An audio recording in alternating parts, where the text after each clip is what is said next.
ఇప్పుడు దాకా జగన్ రెడ్డి ఏదో ఇల్లు కూల్చేశారు, ఇది ప్రభుత్వం చేసిన కుట్ర, చంద్రబాబు నాయుడు గారు, లోకేష్ గారు, చిన్ని గారు కలిసి చేశారని చెప్పి మాట్లాడుతున్నాడు. ఆక్రమించుకోవడం కోసం చేశారని చెప్పి మాట్లాడుతూ ఉన్నాడు. అసలు ఈ ఆక్రమణ పర్వం మొదలైంది మీ దగ్గర కదా. నువ్వు ఇవాళ బాధితుల పక్షాన్ని మాట్లాడుతూ ఉన్నావు. తాడేపల్లిలో 10 ఎకరాల సువిశాలమైన స్థలంలో ఒక ప్యాలెస్ కట్టుకొని దాని చుట్టుపక్కల పేదవాళ్ళు ఉండకూడదు అని చెప్పి ఎన్నో సంవత్సరాల నుండి గుడిసేసుకున్నటువంటి వాళ్ళని తొలగించింది నువ్వు కాదా? నువ్వా ఈ రోజు కూర్చున్న గురించి మాట్లాడుతూ ఉన్నావు. నీకు అర్హత ఉందా అని చెప్పి సందర్భంగా జగన్ రెడ్డిని అడుగుతా ఉన్నా. ప్రతిదానికి కూడా అధికారంలో కోల్పోయి 18 మాసాలు కావస్తుంది. నువ్వు పట్టుమని 10 రోజులు ఎప్పుడైనా సరే విజయవాడలో ఉన్నావా? నీ తాడేపల్లి కొంపలో ఉన్నావా?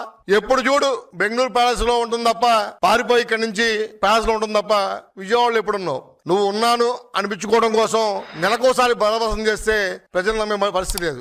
ఇవాళ ఎల్లంపల్లి కాగితాలు ఇవ్వడం, ఆ కాగితాలు చూసి అని చెప్పి నువ్వు మాట్లాడతావు. అది తప్పితే నిజంగా బాధితుల పక్షాన్ని ఉండాలనుకుంటే ఎందుకని నువ్వు అధికారంలో ఉన్నప్పుడు ఆ సొసైటీతో మాట్లాడి ఆ సమస్య పరిష్కరించలా? మా ప్రభుత్వం ఆ బాధితుల పక్షాన్ని నిలబడి వాళ్ళతో మాట్లాడి మీ అందరికి కూడా ప్లాట్లు ఇస్తామని చెప్పి హామీ కూడా ఇవ్వడం జరిగింది. నువ్వు కావాలని చెప్పి ప్రతిదానికి కూడా మా యువ నాయకుడు నారా లోకేష్ గారి మీద భయపడిపోయానంటే నువ్వు ఆయన విమర్శలు చేస్తా ఉన్నావు.